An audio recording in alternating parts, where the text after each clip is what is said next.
नमस्कार मित्रांनो, आजच्या व्हिडिओमध्ये आपण दोन अपडेट पाहणार आहोत। त्यातील पहिली अपडेट म्हणजे विभागीय शिक्षण उपसंचालक यांचे कार्यालय अमरावती महाराष्ट्र शासन यांनी काढलेली जी नोटीस आहे त्यामध्ये महत्त्वाचा मुद्दा असा आहे की शिक्षण आयुक्त पुणे यांची जी 7/10/2025 ला जी मीटिंग झाली होती त्यामधले हे महत्त्वाचे मुद्दे मांडलेले आहेत आणि त्याप्रमाणे त्यांनी हे सर्क्युलर पाठवलेलं आहे। महत्त्वाचा पहिला मुद्दा असा आहे की जो एकच कॅम्पस आहे त्या एकाच कॅम्पसमधील ज्या शाळा आहे त्या बंद करून एकाच शाळेत रूपांतर करणे। परंतु हे कोणतं की ज्यांची पटसंख्या 0 ते 5 आहेत अशांसाठीचे हे नियम आहेत। कॅम्पसमधल्या शाळा बंद करून त्याचं म्हणजे ज्या सेपरेट आहेत त्या थोडक्यात एकत्रीकरण करणे। जसं या आधी सुद्धा बरेच सर्क्युलर फक्त शब्द वेगवेगळे होते, शाळेंचं समायोजन करणं किंवा एकत्रीकरण करण्याचा, गेल्या वर्षी एकत्रीकरणाचा जी आर होता, त्यानंतर समायोजनाचा जी आर होता आणि ह्या शब्दांमध्ये थोडाफार प्रमाणात बदल करून या ठिकाणी कॅम्पसमधील शाळा बंद करून रूपांतर करणे हा शब्द प्रयोग करण्यात आलेला आहे। फक्त फरक इतकाच आहे, पद्धत तीच आहे, त्याचा अर्थही तोच आहे। त्यानंतर दुसरा मुद्दा 0 ते 1 पटाच्या शाळा किंवा 1 ते 5 पटाच्या ज्या शाळा आहेत त्या तात्काळ रद्द कराव्यात। तिसरा मुद्दा आहे की या ज्या 1 ते 5 किंवा 0 ते 5 शाळा रद्द करून ते विद्यार्थी नजीकच्या शाळेत त्यांचं समायोजन करायचं। दुसरी गोष्ट, शाळा बंद केल्यामुळे जे समावेश विद्यार्थ्यांचा आवश्यक असल्यास वाहतूक भत्ता हा 600 रुपये याप्रमाणे मिळवून देण्याचा प्रस्ताव तात्काळ सादर करावा। ते म्हणजे त्या विद्यार्थ्यांसाठी जो खर्च येणार आहे वाहतुकीसाठी किंवा त्याचा ट्रान्सपोर्ट जो खर्च आहे त्यासाठी 600 रुपये भत्ता मंजूर करावा। बंद करण्यात आलेल्या ज्या शाळा आहे त्यांचा जो UDIS नंबर आहे तो देखील प्रस्ताव सादर करायचा आहे बंद करण्यासाठी। त्यानंतर इथे खाली 6 नंबरचा मुद्दा दिलेला आहे की ज्या स्वतंत्र कन्या शाळा आहेत त्यांचं सहशिक्षणामध्ये रूपांतर करणं, म्हणजे स्पेशली त्या फक्त मुलींच्या शाळा होत्या तर त्या जनरलमध्ये त्यांना रूपांतरित करण्याचे आहे। म्हणजे थोडक्यात या ज्या 6 मुद्द्यांवरनं काय समजतं की 0 ते 5 विद्यार्थी संख्या असणाऱ्या शाळा काय करायचं आहे, त्या बंद करायच्या। त्यांचा जो नंबर आहे UDIS नंबर तो सुद्धा बंद करायचा। त्या ठिकाणी जेवढे विद्यार्थी असतील 0 ते 5 पैकी त्यांना नजीकच्या कॅम्पसमध्ये शिफ्ट करायचं, त्या मुलांना येणारा ट्रान्सपोर्ट खर्च द्यायचा। त्यानंतर तिथे होणारे जे शिक्षक आहेत त्यांचं समायोजन करायचं, म्हणजे पहिल्यांदा मुलांचं समायोजन करायचं, नंतर शिक्षकांचं समायोजन करायचं, शिक्षकांच्या बदल्या करायच्या। त्या ठिकाणी जर बिंदू शिल्लक असेल तर शिक्षक समायोजन होईल, नसेल तर बाकीच्या इतर ठिकाणाची संचमान्यता मोजल्यानंतर जिथे रिक्त बिंदू आहेत तिथे पहिले हे शिक्षक भरले जातात आणि नंतर बाकीच्या ज्या आता ज्या एक्झाम दिलेल्या आहेत मुलांनी तर तेव्हा ती पदभरती जी होणार आहे ते तेव्हा शिल्लक ठेवणार, परंतु पहिले ह्या शिक्षकांचं समायोजन करणार।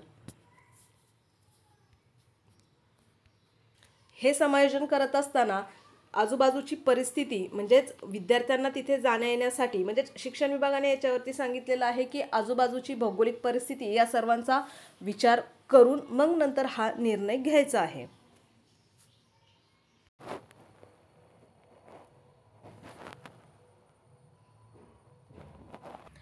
मगाच्या परिपत्रकामध्ये 6 नंबरचा जो मुद्दा मेन्शन करण्यात आला होता कन्या शाळेचे सहशिक्षणाच्या शाळेमध्ये रूपांतर, तो मुद्दा या GR मधनं घेण्यात आलेला आहे। यामध्ये मुलींच्या ह्या स्वतंत्र शाळा म्हणजेच कन्या शाळा होत्या त्यामध्ये शिक्षण घेण्यासाठी सहशिक्षण या गोष्टीला महत्त्व देऊन मुलींच्या ज्या शाळा आहेत त्यांचं देखील हे समायोजन करून सहशिक्षण या मुद्द्याला अनुसरून त्यांचं समायोजन रूपांतर करून आता एकत्र शिक्षण घेता यावं मुला-मुलींना या उद्देशाने हा GR काढण्यात आलेला आहे। पहिल्या सुखसुविधा उपलब्ध वेगळ्या होत्या आणि आत्ताची मॅच्युरिटी लेवल आणि आत्ताच्या उपलब्ध असणारी साधनसामग्री याचा विचार करून हा निर्णय घेतलेला आहे।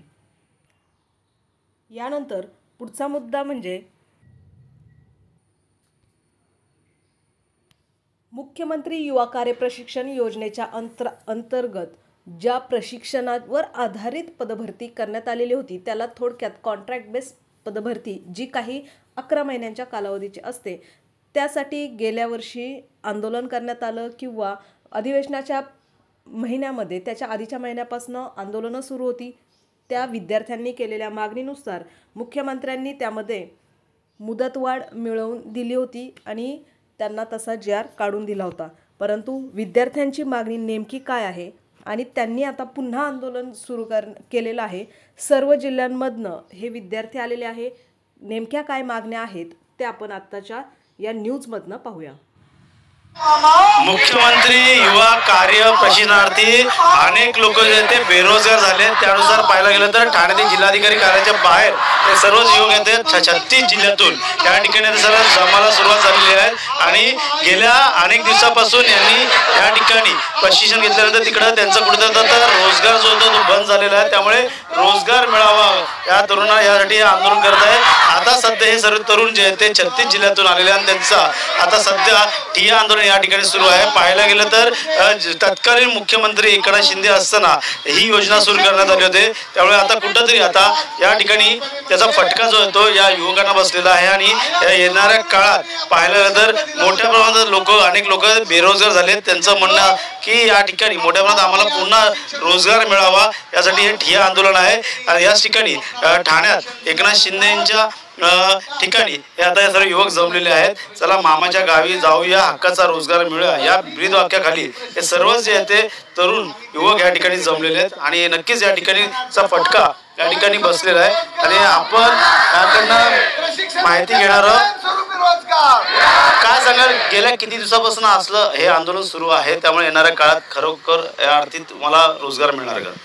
आमच्या महाराष्ट्र राज्यातल्या 1,75,000 प्रशिक्षणार्थी युवक आणि युवतींचं प्रशिक्षण 11 महिन्याचं पूर्ण झालेलं आहे. आमचं आंदोलन जानेवारी महिन्यापासून आमचं आंदोलन चालू झालेलं आहे. जानेवारीमध्ये चालू केलेल्या आंदोलनाला फलश्रुती मार्च महिन्यामध्ये अर्थसंकल्पीय अधिवेशनामध्ये राज्य सरकारनं 5 महिन्याची मुदतवाढ करून आम्हाला दिलेला आहे, एक्सटेन्शन दिलं. आमची मागणी एक्सटेन्शन नाही, प्रशिक्षण पूर्ण झाल्यानंतर आम्हाला कायमस्वरूपी रोजगार देतो म्हणून तुम्ही सांगितले. तर या प्रशिक्षणार्थ्याला ज्या आस्थापनेमध्ये यांनी प्रशिक्षण घेतलंय त्याच आस्थापनेमध्ये कायमस्वरूपी रोजगार भेटला पाहिजे. महाराष्ट्रामध्ये मजुरांना, अशिक्षितांना, अडाणी लोकांना कायमस्वरूपी रोजगाराची हमी देणारा कायदा या राज्यानं तयार केलेला आहे. पण या शिकलेल्या पोरांना आणि या शिकलेल्या पोरींना मात्र 5-5 पदव्या घेऊन सुद्धा त्यांना शिक्षणाचे कुठेच रोजगाराची हमी देणारा कायदा या राज्यामध्ये नाही. म्हणून राज्य सरकारला आपल्या माध्यमातून सांगायचं आहे की या सुशिक्षितांना कायमस्वरूपी रोजगार देणारा, रोजगाराची हमी देणारा कायदा या विधानसभेमध्ये हिवाळी अधिवेशनामध्ये झाला पाहिजे आणि यांच्या मानधनामध्ये दुप्पट वाढ झाली पाहिजे. अन्यथा यापेक्षा आंदोलन आम्ही तीव्र करू. आज आम्ही मामाच्या गावाला आलेलो आहे. या ठिकाणी पहा, 1 महिन्याचं बाळ घेऊन आमची ही युवती या ठिकाणी आलेली आहे. 1 महिन्याचं बाळ घेऊन डिलिव्हरी झाल्यानंतर 15 दिवसानं आस्थापना गाठून शाळेमध्ये शिकवण्याचं काम माझ्या या युवती बहादर तरुणीनं केलेलं आहे. तिच्या डोळ्यातले अश्रू पहा, तिच्या काखेतलं, तिच्या पोटीतलं बाळ पहा. आणि या सरकारला जर थोडीशी जरी माया, दया आणि कुठेतरी सहानुभूती असेल तर सत्तेच्या खुर्चीसाठी तुम्ही लाडकी बहीण, लाडका भाऊ म्हणलात. आता ह्या लाडक्या बहिणीचे लाडके मुलं आणि मुली म्हणजे एकनाथ मामाच्या, देवा भाऊच्या, अजित पवारच्या या महायुती सरकारच्या भाच्या आणि भाची या ठिकाणी तुम्हाला अर्धटाहो फोडण्यासाठी या ठिकाणी आलेले आहेत. काही आहे ते तरुणांना देखील विचारणार आहात. ताई, कुठून आलात? कुठून आलात? कशा प्रकारची तुमची मागणी आहे? आम्हाला कायमस्वरूपी रोजगार मिळायलाच हवा. कायमस्वरूपी रोजगार पाहिजे आम्हाला. आम्ही नागपूर जिल्ह्यातून आलेलो आहे. मामाने जो आधी आम्हाला शब्द दिला होता, आम्हाला प्रशिक्षणार्थी म्हणून आम्हाला ठेवण्यात आलं होतं, पण तो प्रशिक्षणार्थी न असता तो आम्हाला रोजगारच झाला एक प्रकारचा. त्यांनी आम्हाला मानधन दिलं तर आम्ही हा रोजगार समजतो. आता आम्हाला त्याच्यातून ते काढून राहिले. नक्कीच या ठिकाणी पाहायला गेलं तर अनेक जे आहेत त्या महिला तरुण या ठिकाणी आहेत. काय सांगाल, कुठून आलात, कशा प्रकारची तुमची मागणी? आम्ही नागपूर जिल्ह्यातनं आलाय. आम्हाला कायमस्वरूपी पाहिजे आणि पेमेंट वाढी पण पाहिजे. हां, किती दिवसापासून आम्हाला 2 महिने थांबलो होतो. आता आमचं कंटिन्यू डिसेंबरपर्यंत आहे. पण आम्हाला याच्या आधी याच्या समोर पण आणखी पाहिजे. आम्हाला परमनंट करावं. हे रोजगार आम्हाला चालणार नाही 6,000. ठिकाणी काही तरुण मंडळी देखील आहेत आणि याच ठिकाणी आता या अक्कलकोट मधून आलोय. मला फक्त सरकारला एकच प्रश्न विचारायचा आहे की तुम्ही आता आम्हाला 11 महिन्याचं जे प्रशिक्षण दिलं त्यानंतर तुम्ही आम्हाला सर्टिफिकेट देणार. आम्ही त्या सर्टिफिकेटचं नेमकं करायचं काय? आम्हाला त्याचं उत्तर आता पाहिजे आणि आम्ही ते मिळवल्याशिवाय इथून जाणार नाही. मी तर जाणारच नाही. ठाणच का गाठलं तुम्ही? हा सर, ठाणच काय गाठलं? ठाणं इथं मामाच आम्हाला हे योजनेमध्ये आणलं ना, त्याच्यामुळं हे एकनाथ शिंदे. हा, त्यांच्याकडे आम्हाला कायमस्वरूपी करा आणि आम्हाला ते सर्टिफिकेटचा काहीतरी उपयोग पाहिजे आम्हाला. निवडणुका देखील येणार आहेत, त्या संदर्भात तरुण वर्ग रस्त्यावरती उतर. हा सर, उतरणार 100% उतरणार. आणि जर कोणी नाही आला तर मी इथे एकटी बसून हे करणार. मला या प्रश्नाचं उत्तर पाहिजे म्हणजे पाहिजे. या ठिकाणी पाहायला गेले तर अनेक जे आहे ते बेरोजगार सरकार याकडे कशा प्रकारचं पाऊल उचलणार हे देखील आता पाहणं गरजेचं राहणार आहे. त्यामुळे अथर्व गणेश थोरात, TV9.